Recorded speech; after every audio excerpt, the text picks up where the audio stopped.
back to another part 3 of Pentecost, the teaching on Pentecost. This time we're going to be talking about the book of the Bible that is read every Pentecost.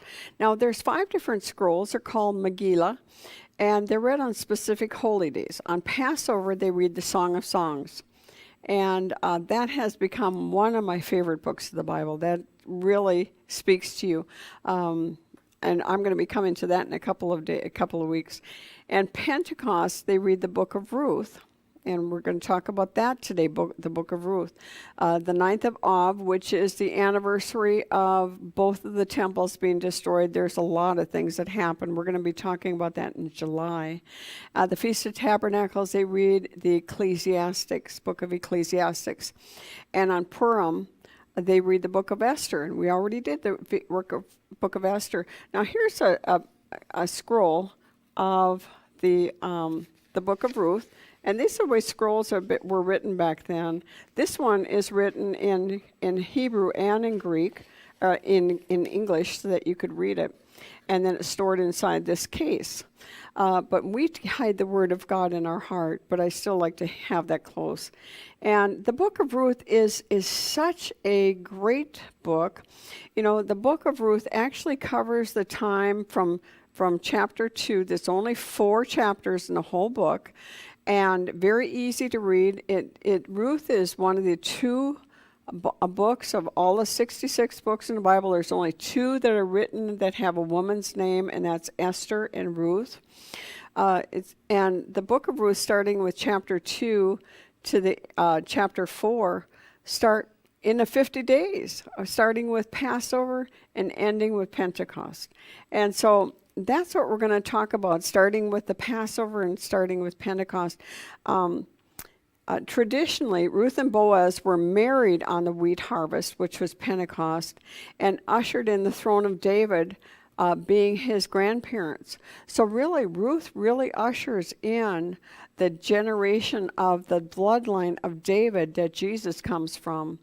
And Ruth is also an ancestor to King David, who was born on Shavuot and died on Shavuot. King David was born on, whether you call it Shavuot or Pentecost, David was born on that day and he died on that day. You know, Jewish scholars, Jewish rabbis say that people that were born and die on the same date on the calendar fulfilled their destiny. I thought that was kind of interesting. Well, let's look at the book of Ruth. Now, something interesting about the book of Ruth. Ruth 1:1, you probably have never seen this before, because you almost have to read somebody that has really studied the book. I found this out from a couple of different commentary Bibles.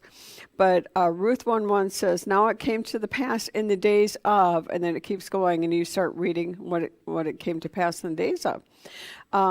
But this phrase occurs 5 times. It denotes impending trouble followed by happy deliverance. So every time the story begins, it's like rags to riches. Basically, if you want to say what it begins in the days of rags and it ends in the days of riches. And Genesis 14:1 it's used, Esther 1:1, Isaiah 7:1, and Jeremiah 1:1. So this, in the book of Ruth, the story begins in famine and death in the days of Judges. It was the days of Judges. You know, the book of Judges, they had 7 times where they rebelled against God. God sent a deliverer, and then they had peaceful times until they got into a cycle of rebellion again.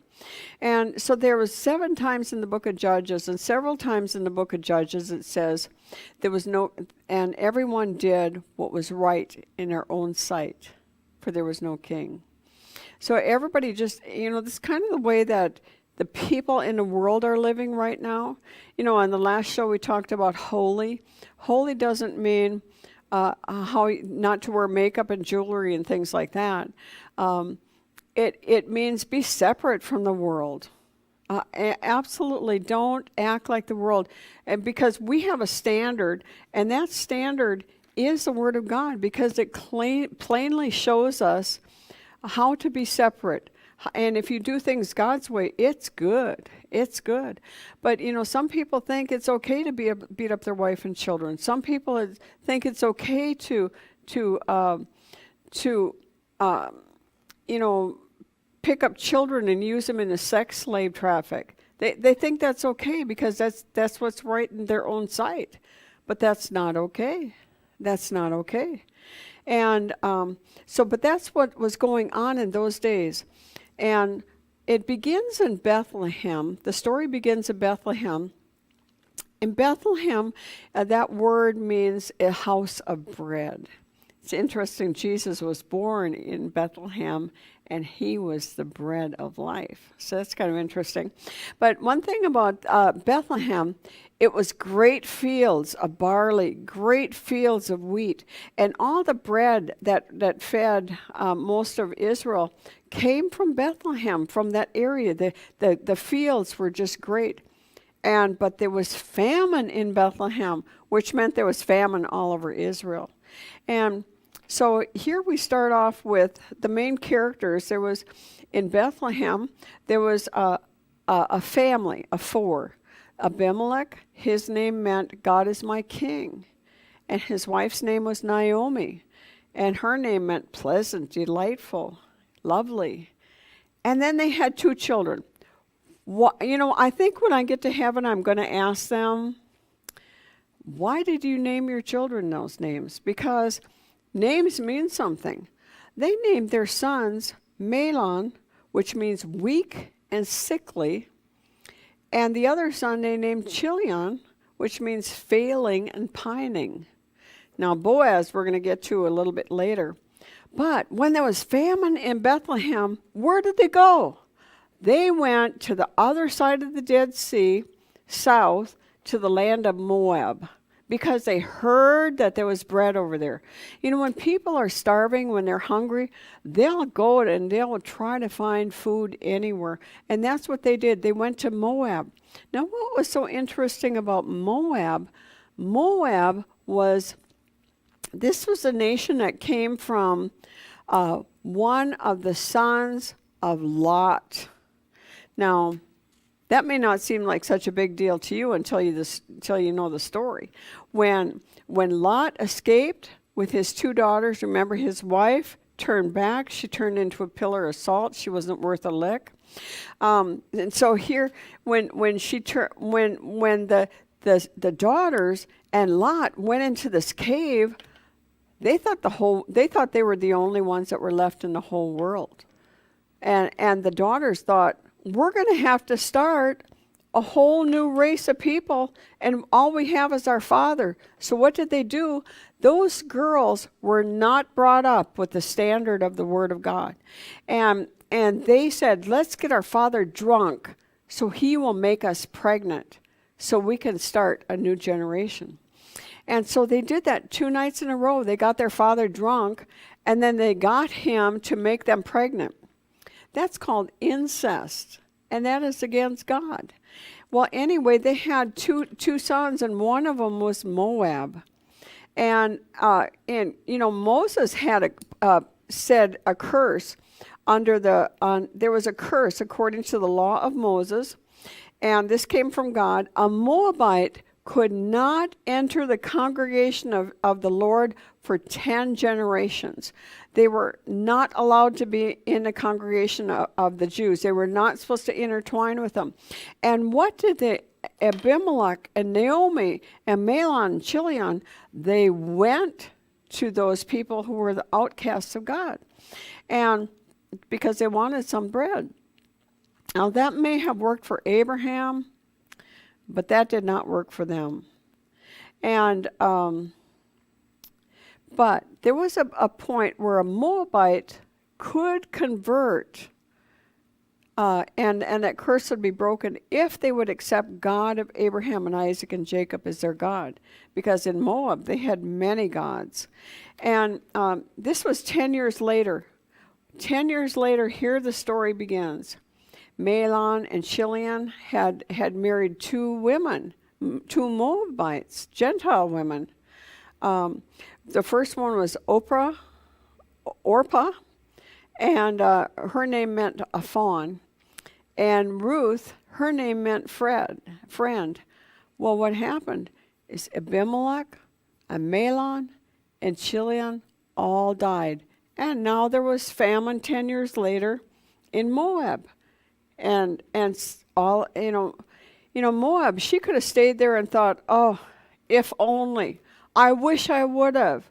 It was all Abimelech's fault. Oh, I lost my sons. She could have lived in the past in Moab in regret, but she heard that there was again bread in Bethlehem.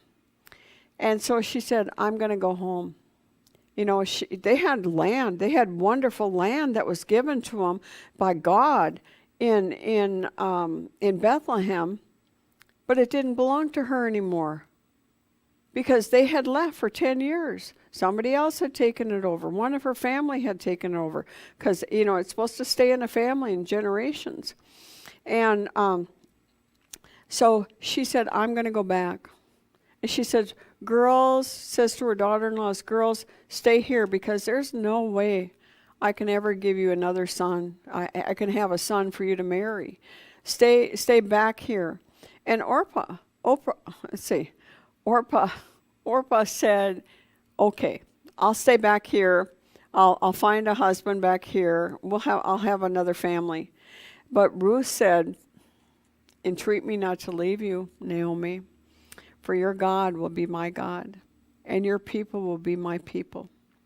And so she went. She was a friend of Ruth, of Naomi. This widow, this older widow, she gave up any hope of a life and raising a family back in Moab to go help this older lady. How many of you would do that? How many would you give up your dreams and your hopes to go help someone? Take a risk. Take a risk of helping someone. Well, that's what Ruth did. And guess what? There was a whole book written about her in the Bible for everybody to read. And so in chapter 2, verse 1, there was a relative. Now, a relative back then was called kin, and that's where we get the word kin. They're my kin. They're my relatives. They were a relative of Naomi's husband, a man of great wealth. Now, great wealth, that doesn't mean he just had money. That meant he had power. He had influence. He was held in great esteem, and he had money, and he had land. When it's talking about great wealth, it's not just talking about money. It's talking about he was able to make decisions that affected the nation. He was placed in high accord of the family of Elimelech. This was Naomi's husband that died. And so he had taken over. They couldn't just let the land be dormant, so somebody had to watch the land. So for 10 years, Boaz had been watching the land. His name was Boaz. Now the word Boaz means swift. He was swift. He was sharp. His attack, he was swift. And so Ruth the Moabitess, it's just like, I can't think of her name. I'll go back. So Ruth the Moabitess said to Naomi, please let me go to the field and glean heads of grain after him, in whose sight I'm my fine favor. And she said to her, go, my daughter. She didn't say my daughter-in-law.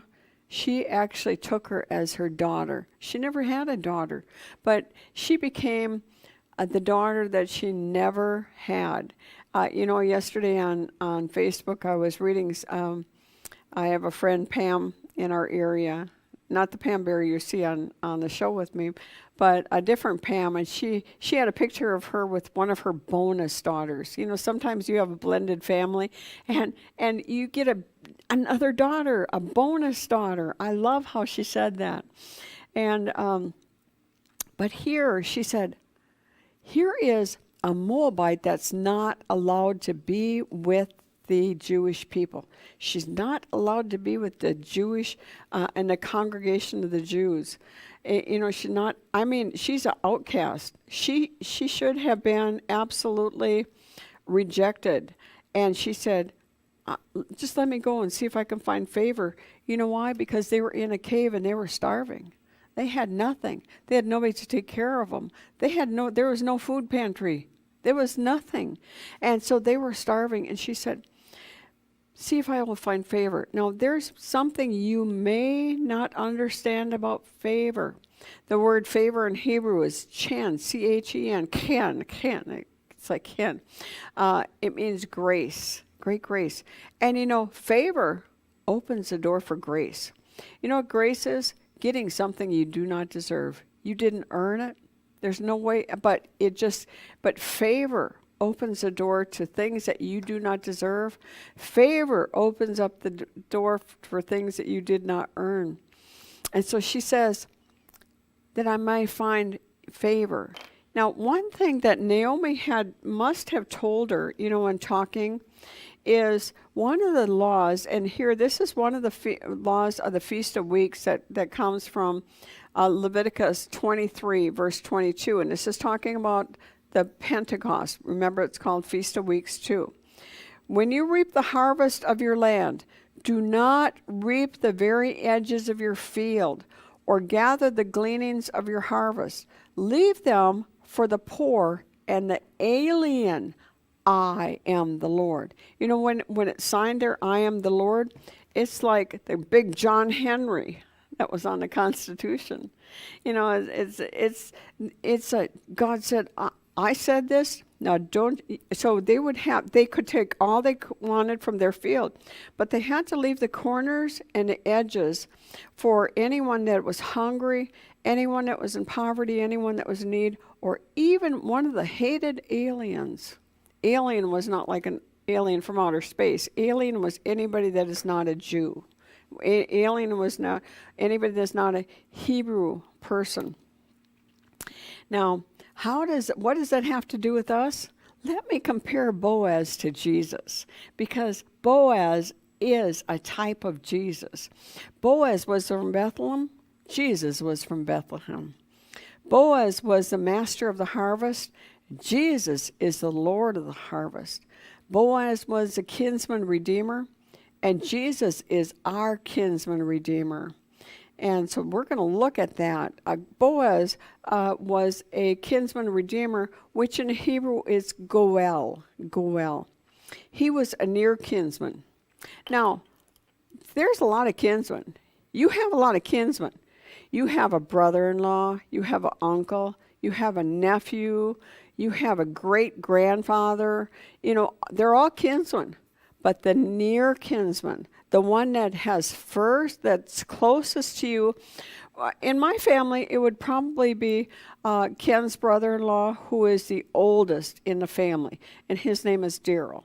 And so Daryl would be the closest relative to me on my husband's side. So if my husband would die, God forbid, we're going up together. We've already made that commitment. But in a family, if the husband would die back then, they would need a redeemer, because they would lose their land, they'd lose their property, and so they would need to have a kinsman come and take the place of the husband. If that woman did not have any children that would inherit the land, then she would need the nearest relative to come and help her to become pregnant, so that that child would have that land. Now, they had to be able to perform. So that would not be a great-great-grandfather, because he would not be able to perform and get this woman pregnant, correct? And he must be willing. Do you know, this is something that is not required of him. It was his choice. Would you take this woman to be your lawful wedded wife? And he must assume all the obligations. If he chose not to, he had to give her his shoe, a symbol of shame. Now there was different things that happened in this. But I want to read to you about the shoe, a symbol of shame, because this is so interesting. Let me find Ruth again. I lost my page. That's okay. Ruth is between the book of Judges and before Samuel. So it's real easy to you just find Judges and keep going. And here in chapter 4, it's really interesting. Meanwhile, Boaz went up to the town, and this was after the period of the barley harvest to the 50 days of Boaz.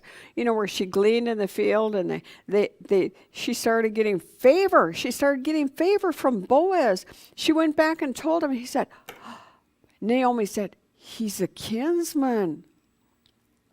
He's a redeemer. He can get us our land back. And so, you know, Ruth did everything that Naomi said, because Ruth didn't know the customs. Ruth didn't know how to act over there. Naomi showed her every step of the way. And she said, you go to him. Just like we go to Jesus. He didn't go after her. He treated her good. He provided for her. But just like Jesus knocking at the door, we have to go and answer that door. And it says, meanwhile, Boaz went to the town gate and sat there. When a kinsman redeemer that he had mentioned came along, Boaz said, come over here, my friend, and sit down. And he went over and he sat down. Now, Boaz was a kinsman, but he wasn't the closest kinsman. So what he had to do is he had to go to the closest kinsman and get permission. That person had to say, I don't want it. I don't want it. And Boaz took 10 of the elders of the city and said, sit here. They did so. Then he said to the kinsman redeemer, Naomi, who has come back from Moab, is selling the piece of land that belonged to her brother Elimelech. I thought I should bring the matter to your attention and suggest that you buy it in the presence of those seated here and in the presence of the elders of my people. If you will redeem it, do so. And if you will not, tell me, and I will know, for no one has a right to do it except you, and I am next kin. And I will redeem it, he said. Then Boaz said, on the day you buy the land from Naomi and from Ruth the Moabite, you acquire the dead man's widow. Whoa, well, that's a whole nother story. He wanted the land, but he didn't want the widow. In order to maintain a name for the dead with his property. At this, the kinsman redeemer said, then I cannot redeem it, for I might endanger my own estate. You redeem it yourself. I cannot do it. Now, in earlier times in Israel, for the redemption and transfer of property to become final, one party took off his sandal and gave it to the other. This was a method of legalizing transactions in Israel. So the kinsman redeemer said to Boaz, buy it yourself. And he removed his sandal.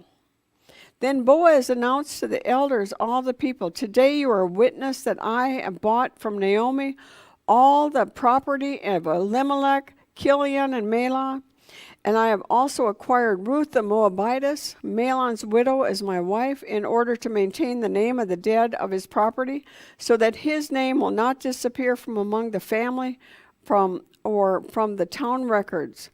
Today you are witnesses.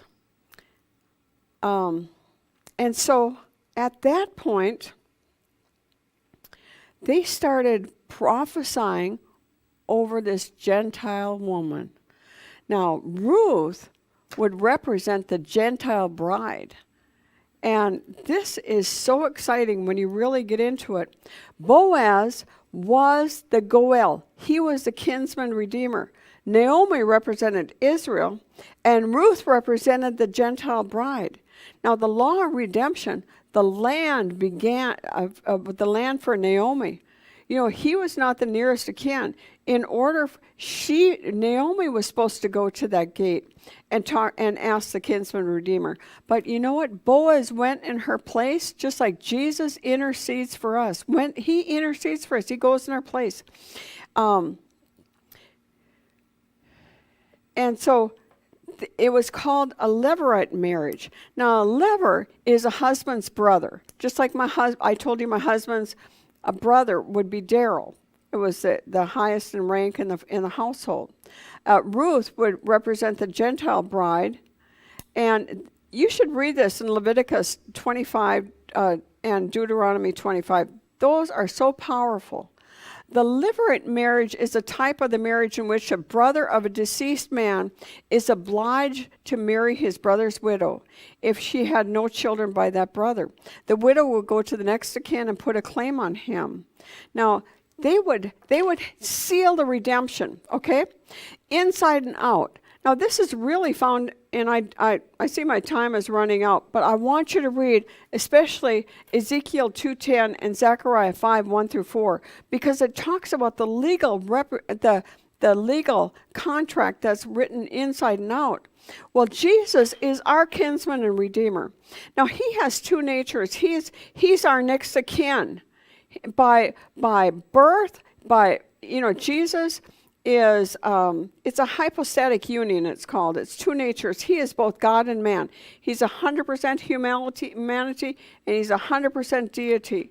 And he is the closest to God and the closest to us. He is our kinsman and redeemer. And you know what? When they had in heaven, in Revelations 5, there was a title deed that was written inside and out, and it was sealed 7 different times. And they started crying. They said, there's no one here that can open up the seals. There's no one that can redeem them. And they said, the Lamb is here, the Lamb. And they sang a new song in heaven saying, Lord, you are worthy to take the scroll and open its seal. For by you were slain, and you have redeemed us. We were without hope. We had no hope, and Jesus redeemed us. He broke the seal, and he is our kinsman redeemer. He didn't come to take away the law. He came to fulfill it. So I hope this has encouraged you today. Read the book of Ruth with a whole never set of lenses, because Jesus has the best plans for you. God bless you. Thank you for being with us again today. Shalom.